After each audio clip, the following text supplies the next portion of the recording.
Who better to show us around his Prague than US author and journalist Mark Baker?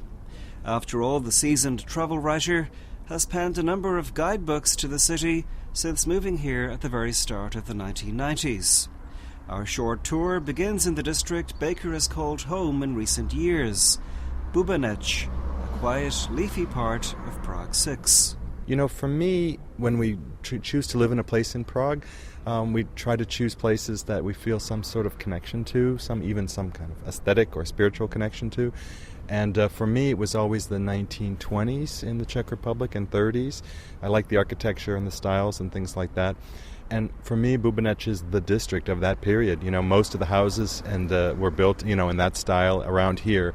And, I really feel a connection to that. That's why I chose it. Frankly, I don't know this area very well, but it strikes me as being quiet, maybe too quiet. It's too quiet. We really could use some good cafes.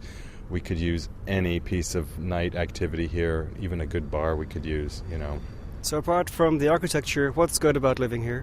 Well, I like to bike in the summertime, and the best trails leading out of Prague are just down the street. They follow the Vltava to the north towards Kralupy. I like to go out there at least once during the weekend on the bicycle. And for me, I live just down this street, and Stromovka Park is just 100 meters away from where I live. So, it's great for that too. And before buying your place here, had you lived in this area previously, or did you move here when you bought? No, that's another good question. No, I never lived here before, and I didn't even know this, and I didn't really even know this area before. So for me, it was a big step. But I lived in Prague 7, and I lived on that side of Stromovka, and I knew I wanted to stay near Stromovka, but the houses and apartments on that side of Stromovka were more expensive, at least from this neighborhood. So this is where I could afford. What kind of people live here? It strikes me as being quite near the area where all the ambassadors live, or there are some embassies and ambassadors' residences.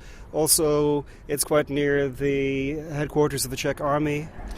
Yeah, it's a strange district in some senses. If you go this direction towards the city, you find lots of villas, very wealthy people, a lot of experimental villas from the 1920s and 30s. Pick up a book on Prague architecture from the 20s and 30s, look up Davice or Bubeneč, you'll find 25 examples of historic buildings here. And there's lots and lots of embassies. And there's lots and lots of Russians, because this was traditionally also the Russian part of Prague, and many Russians continued to live here. And you were telling me that the street names here are interesting. I think they reflect a Czechoslovak political situation in the 1980s and the 1970s, perhaps maybe when they were named. The street we're standing on now is called Čínska Street, so China Street or Chinese Street. The next street over is called Albánska Street, so Albania Street. And then the next street over there is called Vietnamska, so Vietnam Street. All the allies. All the allies. Yeah, all the allies at that time. Yeah, exactly. It's a tapestry that was made, I believe it must date from the late 1950s.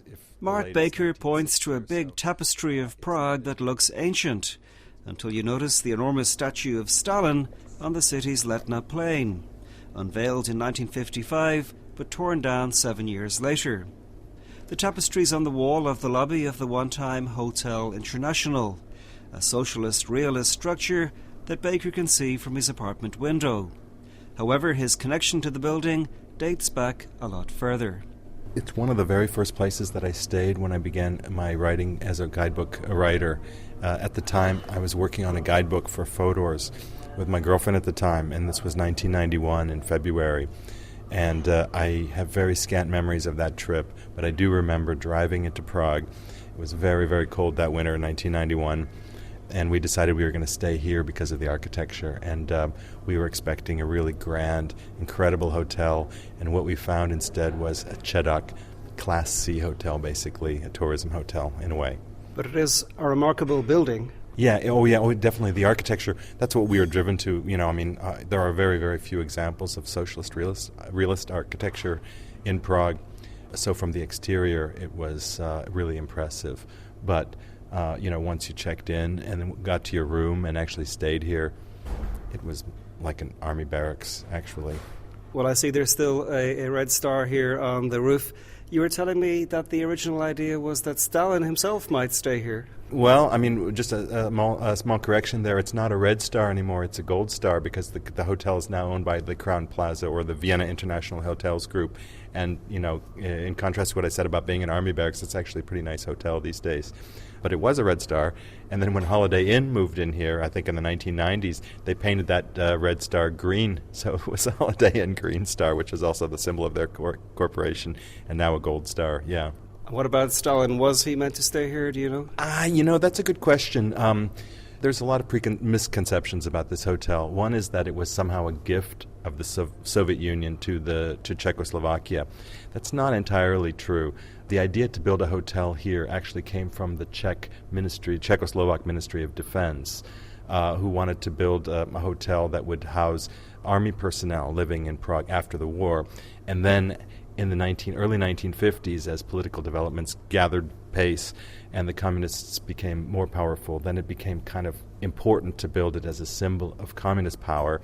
And then there was the idea that perhaps Stalin, if he did come to Prague, I believe he never did, if he did come to Prague, he would stay here or at least visit this hotel.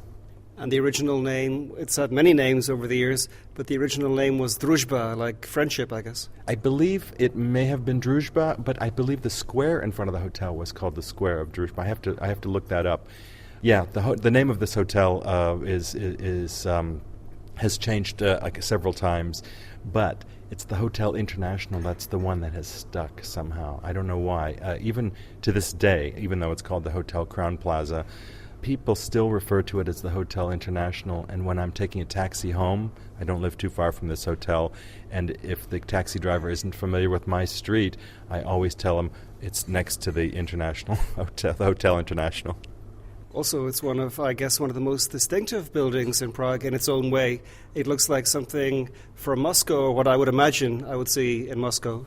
Well, the style was very, very consciously to mimic the styles that were going up on the periphery of Moscow, that kind of Stalinist Gothic architecture that people talk about. Yes, it looks like several buildings in Moscow, but the original design, I believe, was also a hotel in Moscow that, looks very much like this hotel. We're sitting here in the lobby at the hotel, in the lobby bar, and it's almost empty at the moment. It seems that many people maybe don't know that there's this great historical kind of resource in Prague 6. That's a really good point. In the last few months, I've gotten closer to the public relations people at the hotel, and my idea is to try to convince them at some point to publicize this space better, because I think there are people who would, especially tourists, would love to come sit down here, have a cocktail or a coffee in this space, because it is so evocative of that period of the early 1950s. Kind of scary, spooky, but also really, in a way, thrilling. Maybe like a communist madman setting. It is a madman setting. It's totally a madman setting. I can so easily see having a great Czech cocktail here or something like that at the time, definitely. Perhaps 10 minutes walk from the Hotel International, and right by Stromovka Park is Na Slamniku, a cozy pub with a dark wood interior that's changed very little in the last couple of decades. As we conclude our trip around Mark Baker's Prague, the guidebook author explains why he's chosen this particular spot. Na Slamniku for me is basically the only real Czech pub within walking distance of my house, so obviously it has a very strong role in that respect. But it's also a pub that I've known from the very first days that I came to Prague, and it's a pub that my friends like to come to, and they cook pretty good too. This is my first time in this place for, I think, 20 years. I used to work down the street here. It's my first job in Prague. I've got a strong memory of, in those days, the barman, before you could finish one pint, another pint was in front of you. Do they still do that? Yes, they definitely do that still. Yeah, exactly. Also, what I think is cool about this place is that it's in Prague, but it feels almost like being outside Prague. It's quite a country-feeling place. It's very tricky for people who don't know Prague very well to find. And in a sense, that's probably part of its appeal, because, it takes some effort to locate this place and get here. And that means that really mostly only local people come here. Otherwise, what pubs in Prague would you recommend to visitors or people looking for interesting drinking experience in Prague? Well, it really depends very much on what you're looking for. The traditional Prague pub like Na Slamniku is kind of disappearing. I mean, I think that there are people who appreciate it and fight for it, and they're still very popular. But in my recollection, at least, I might be wrong, but I feel like there are fewer and fewer of these kind of old traditional pubs around. Otherwise, apart from this pub or other similar old school pubs, where do you like going out in Prague? It's probably not going to be the greatest answer, but I like Vinohradský Parlament by Náměstí Míru. I think, in a way, it's one of these like ultra-clean modern pubs, but they've done it in a really good way.